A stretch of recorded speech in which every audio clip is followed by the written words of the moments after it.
আসসালামু আলাইকুম এভরিওয়ান, সবাই কেমন আছেন? আলহামদুলিল্লাহ আমি ভালো আছি। আশা করি আপনারা সবাই ভালো আছেন। আজকের ভিডিওতে আমি আপনাদের সঙ্গে আলোচনা করব বাংলাদেশ থেকে সিঙ্গাপুরে কাজের উদ্দেশ্যে আসার সম্পূর্ণ প্রসেস সম্পর্কে।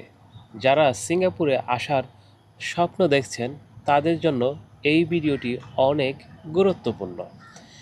আমি আজ শুরু থেকে শেষ পর্যন্ত দেখাবো পাসপোর্ট, চাকরি, IPA, medical, air ticket, dormitory, work permit এবং কাজের শুরু করার আগ পর্যন্ত সমস্ত ধাপে আপনার কি কি প্রয়োজন সে বিষয়ে আজকে আমি আপনাদেরকে ডিটেলে বুঝিয়ে দেওয়ার চেষ্টা করব। তাই সম্পূর্ণ ভিডিওটি মনোযোগ সহকারে দেখবেন, স্পেশালি যারা সিঙ্গাপুরে আসতে চান।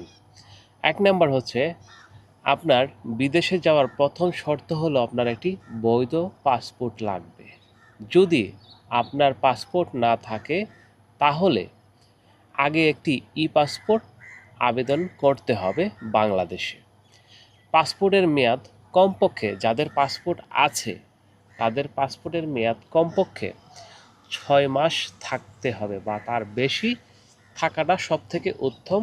6 মাস হচ্ছে যাদের একবারে সমস্ত প্রসেস কমপ্লিট হয়ে আছে, তারা 6 মাসের এই মেয়াদটা নিয়ে সিঙ্গাপুরে চলে আসতে পারবে। তারপর বাংলাদেশ এম্বাসির কাছে আবার নতুন পাসপোর্টের জন্য আবেদন করতে পারবে। আর যারা একবার নতুন প্রক্রিয়া শুরু করবেন তাদের জন্য নয়। প্রয়োজন হবে, আপনি যখন একটি পাসপোর্ট আবেদন করবেন তখন আপনার পরিচয়পত্র প্রয়োজন হবে, মানে আপনার আইডেন্টি কার্ড অথবা জাতীয় পরিচয়পত্র। দ্বিতীয়ত আপনার প্রয়োজন হবে জন্ম নিবন্ধন। তৃতীয়ত আপনার প্রয়োজন হবে একটি সক্রিয় মোবাইল নাম্বার। এবং চতুর্থ আপনার প্রয়োজন হবে আপনার পাসপোর্ট সাইজের ছবি এবং ফিঙ্গারপ্রিন্ট অথবা বায়োমেট্রিক, যেটা আপনারা বুঝেন। এখন আসি 2 নাম্বার ধাপে আপনার কি প্রয়োজন হবে। এখন 2 নাম্বার ধাপে আপনার পাসপোর্ট সম্পূর্ণ হয়ে গেলে সিঙ্গাপুরে কাজের জন্য সাধারণত 3টি উপায় রয়েছে। একটা হচ্ছে বাংলাদেশ অনুমোদিত রিক্রুটিং এজেন্সির মাধ্যমে, সিঙ্গাপুরের কোম্পানি সরাসরি নিয়োগের মাধ্যমে, মানে এটা হচ্ছে 2 নাম্বার অপশন। আর 3 নাম্বার হচ্ছে আত্মীয় স্বজন বা পরিচিত কারো মাধ্যমে আইপিএর ব্যবস্থা করা। এখন একটা প্রশ্ন থাকতে পারে, অনেকে স্কিল স্কিল সম্পর্কে জানতে চায়। স্কিলটা হচ্ছে আপনি যদি নির্দিষ্ট কাজের উপর একটি স্কিল সার্টিফিকেট নেন, সেটা হচ্ছে বলা হয় স্কিল সার্টিফিকেট, এবং সেটা হচ্ছে বিসিএ অনুমোদিত একটি স্কিল সার্টিফিকেট, যার বলে আপনি সিঙ্গাপুরে লম্বা সময় বিভিন্ন কোম্পানিতে কাজ করার সুযোগ পাবেন। আর যদি আপনার স্কিল সার্টিফিকেট না থাকে, আপনি যদি শিপইয়ার্ড, প্রসেস কনস্ট্রাকশনে আসেন, শুধু ডাইরেক্ট পাসপোর্ট হলেই বা আপনার পরিচিত বা কোনো রিক্রুটিং এজেন্সির মাধ্যমে আপনি অ্যাপ্লাই করে শুধু পাসপোর্টের মাধ্যমে চলে আসতে পারবেন। তবে ওই কোম্পানি যদি আপনাকে রাখে তাহলে আপনি সেখানে কন্টিনিউ করতে পারবেন। আর যদি না রাখে তাহলে পুনরায় আপনি সিঙ্গাপুর আসতে হলে আবার সেম টাকা আপনার প্রয়োজন হতে পারে। হ্যাঁ, তাহলে এই দ্বিতীয় ধাপটি হয়তো আমি আপনাদেরকে বোঝাতে সক্ষম হয়েছি। পরিচিতদের মাধ্যমে আইপিএর আবেদন করতে পারবেন, এবং সিঙ্গাপুরে আপনার যদি কোনো পরিচিত কোম্পানি থাকে তাদের মাধ্যমে আপনি সরাসরি কাজ করাতে পারবেন, এবং যদি না থাকে তাহলে বাংলাদেশে অনুমোদিত রিক্রুটিং এজেন্সির মাধ্যমে আপনি আইপিএর জন্য আবেদন করতে পারবেন। মানে অনেকে যেটাকে বলা হয় ভিসা, সিঙ্গাপুরে বলা হয় আইপিএ। তো এখন আমরা আসি প্রক্রিয়ার 3 নাম্বার ধাপে, মানে ওয়ার্ক পারমিট আবেদন।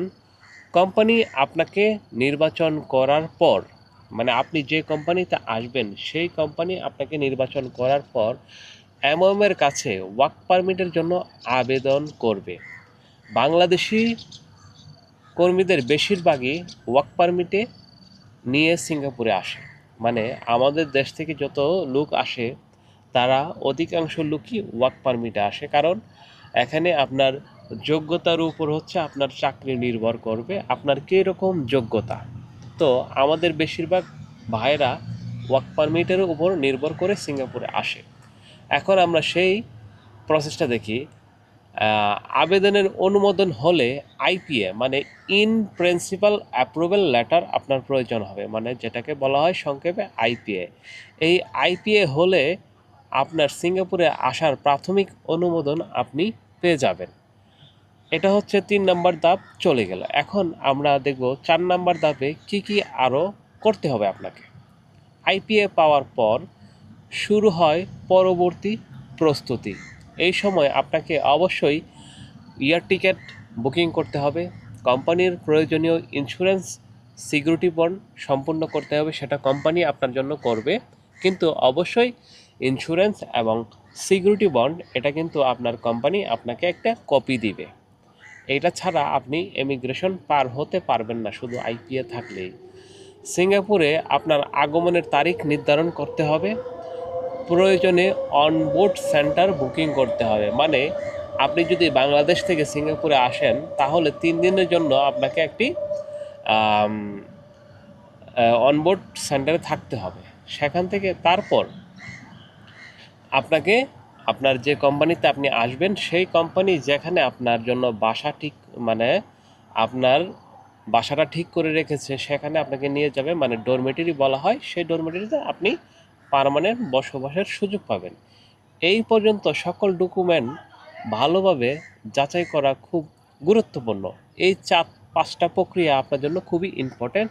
প্রথমেই হচ্ছে আপনার আইপিএ, এয়ার টিকিট এবং সিকিউরিটি বন্ড এবং ইন্স্যুরেন্স, তারপরে হচ্ছে অনবোর্ডিং সেন্টার পেপার। এগুলো আপনার অবশ্যই এই ডকুমেন্টগুলো আপনার প্রয়োজন হবে।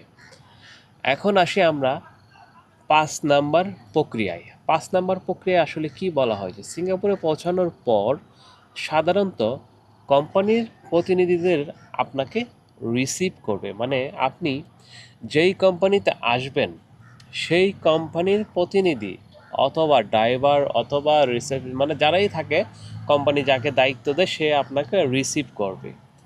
ডরমিটরি থাকার ব্যবস্থা করা হবে, কোম্পানির অফিসে রিপোর্ট করতে হবে, মানে আপনি সিঙ্গাপুরে এসে পৌঁছাচ্ছেন, এবং প্রয়োজনীয় কাগজপত্র আপনাকে জমা দিতে হবে। নতুন দেশে আসার পর নিয়মকানুন মেনে চলতে হবে, অবশ্যই সেটা মনে রাখতে হবে, কারণ সিঙ্গাপুরের আইন খুবই স্ট্রেট, খুবই কঠিন। আপনি যদি তাদের আইন না মেনে চলুন তাহলে আপনাকে অবশ্যই জরিমানার মুখোমুখি হতে পারেন। আর যদি সেটা আপনি না মানেন তাহলে অবশ্যই আপনি জেল, জরিমানা দুটোই হতে পারে আপনার। 6 নাম্বার প্রসেস যেটা, আপনি যখন সিঙ্গাপুরে আসবেন তখন আপনাকে কোম্পানি মেডিকেল করাবে, মানে আপনার মেডিকেলি আপনি ফিট কিনা। এখন মেডিকেলি হচ্ছে আপনার ব্লাড পরীক্ষা করা হবে, আপনার বুকের এক্স-রে করা হবে, ইসিজি করা হবে, স্বাস্থ্য পরীক্ষা করা হবে, আপনার চোখ পরীক্ষা করা হবে, মানে আপনি চোখে দেখেন কিনা। আপনি যদি চোখে না দেখেন তাহলে সমস্যা নেই, কিন্তু আপনার জন্য ওই মানে যে পয়েন্ট আছে, আপনার চোখটা যদি 100% ঠিক থাকে তখন তারা এটা নোট করে রাখে যে এই লোকের চোখ 100% আগে থেকে ঠিক আছে। আর যদি আপনার 100% ঠিক না থাকে তখন সেটাও তারা নোট করে রাখে। যদি ভবিষ্যতে ইনকেস আপনার চোখে প্রবলেম হয় তখন আপনি যখন ইন্স্যুরেন্সের জন্য ক্লেম করবেন কোনো অ্যাক্সিডেন্ট, তখন ওই পয়েন্টগুলো কেটে যতটুকু আপনার চোখ ভালো ছিল ততটুকুর জন্য আপনি আবেদন করতে পারবেন ইন্স্যুরেন্স। অনেক কর্মীকে স্টেল ইন প্রোগ্রামে মানে সম্পূর্ণ করতে হয়, মানে আপনাকে আমি যেটা বলতে চাচ্ছি সেটা হচ্ছে সিএসওসি, মানে সিএসওসি আপনাকে অবশ্যই পূরণ করতে হবে, কারণ সিঙ্গাপুরে আসলে সিএসওসি আপনাকে দিতেই হবে বাধ্যতামূলক। আপনার সকল প্রসেস কমপ্লিট করার পর সিএসসি হচ্ছে আপনাকে সিঙ্গাপুরের আইন কানুন সম্পর্কে প্রথমে জানানো হবে অথবা শেখানো হবে, তারপর আপনার কাজের নিয়ম কানুন শেখানো হবে। আপনি মানে যে সেক্টরে আপনি কাজ করবেন সেটা সম্পর্কে আপনাকে সেফটি সম্পর্কে জানানো হবে, অথবা সিঙ্গাপুরের আইন কানুন সম্পর্কে জানানো হবে, আপনার নিরাপত্তাজনিত বিষয়ে আপনাকে শেখানো হবে। সকল কিছু শেখানোর পর তখন আপনার কাছ থেকে ছোট্ট করে একটি পরীক্ষা নেওয়া হবে। সেই পরীক্ষায় যদি আপনি পাশ করতে পারেন তাহলে আপনি কাজ করার অনুমতি পাবেন, মানে আপনি যেখানে কাজ করবেন সেখানে আপনি কাজ করতে পারবেন। সেটা হচ্ছে এমওএমের নিয়ম। এখন মেডিকেল যদি আপনার ঠিক থাকে, মেডিকেল রিপোর্ট ঠিক থাকলে কোম্পানি আপনার জন্য ওয়ার্ক পারমিট ইস্যু, মানে এই প্রসেসটা সম্পূর্ণ করতে পারবে। আপনার ওয়ার্ক পারমিটটা তৈরি করার জন্য মিনিস্ট্রি অফ ম্যান পাওয়ারের কাছে আবেদন করতে পারবে। এরপর আপনার ওয়ার্ক পারমিট কার্ড তৈরি হবে। কার্ড পাওয়ার পর আপনি আইনগতভাবে সিঙ্গাপুরে কাজ করতে পারবেন। মানে আপনি সিঙ্গাপুরে যে কাজ করবেন, কারণ সিঙ্গাপুরে অবৈধভাবে কাজ করা যায় না, আর অবৈধভাবে কাজ করার কোনো নিয়ম নেই। আপনি যদি অবৈধভাবে কাজ করেন তাহলে আপনাকে কঠিন শাস্তির মুখোমুখি হতে পারেন। কারণ এই বিষয়গুলো অবশ্যই মাথায় রাখবেন। তবে গুরুত্বপূর্ণ সতর্কতা আমি আপনাদেরকে আগেই একটু জানিয়ে দিচ্ছি। বিদেশে আসার আগে অবশ্যই কোম্পানির নাম যাচাই করবেন, আইপিএ লেটার দেখবেন, অনুমোদিত এজেন্সির মাধ্যমে কাজ করুন, সব কাগজপত্রের কপি নিজে কাছে রাখুন। অবৈধভাবে আসার চেষ্টা করবেন না, কারণ এতে আপনার বিপদ হতে পারে। আমি আবারও বলছি, আপনি সিঙ্গাপুরে আসতে হলে আপনার দরকার একটি বৈধ পাসপোর্ট। তারপর সিঙ্গাপুরে আসার জন্য একটি বৈধ এজেন্সির মাধ্যমে অথবা আত্মীয় স্বজনের মাধ্যমে আইপিএর আবেদন করতে হবে। আইপিএ পাওয়ার পর আপনাকে air ticket, security bond, medical insurance, ঠিক আছে, অনবোর্ডিং সেন্টার, মানে এই সমস্ত প্রসেস আপনার থাকতে হবে। তারপর সিঙ্গাপুরে আসবেন। সিঙ্গাপুরে আসার পর আপনাকে অবশ্যই সিএসওসি পরীক্ষা দিতে হবে। সিএসওসি পরীক্ষা পাশ করার পর আপনি আপনার কাজে জয়েন করতে পারবেন। এই সমস্ত প্রসেস আপনাকে অবশ্যই কমপ্লিট করতে হবে। আর এই প্রসেসটা যদি আপনি কমপ্লিট না করতে পারেন, একটা প্রসেস বাদ দিয়েও আপনি সিঙ্গাপুরে কাজ করার সুযোগ পাবেন না। সম্পূর্ণ প্রসেসগুলো আপনাকে ফুলফিল করতে হবে, এই শর্তগুলো। হ্যাঁ, তো বন্ধুরা, বাংলাদেশ থেকে সিঙ্গাপুরে কাজের উদ্দেশ্যে সম্পূর্ণ এই প্রসেসে আপনি আসতে পারেন। আর আমার এই ভিডিওটি যদি আপনাদের কাছে ভালো লাগে তাহলে অবশ্যই কমেন্টের মাধ্যমে আপনার মূল্যবান মতামত জানাবেন। আপনি যদি সিঙ্গাপুরে চাকরি, বেতন, ওয়ার্ক পারমিট, ডরমিটরি জীবন ও প্রবাস জীবন সম্পর্কে আরও ভিডিও দেখতে চান বা ভালো লাগে তাহলে চ্যানেলটি এখনই সাবস্ক্রাইব করুন। আর যদি ভালো লাগে তাহলে অবশ্যই আপনার বন্ধুর কাছে আমাদের এই চ্যানেলটিকে শেয়ার করুন। মামুন মেলি ইউটিউব চ্যানেল থেকে আপনাকে সবসময় স্বাগতম এবং ভালোবাসা। ধন্যবাদ। সবাই ভালো থাকবেন। আল্লাহ হাফেজ। দেখা হবে নতুন আরেকটি ভিডিও নিয়ে।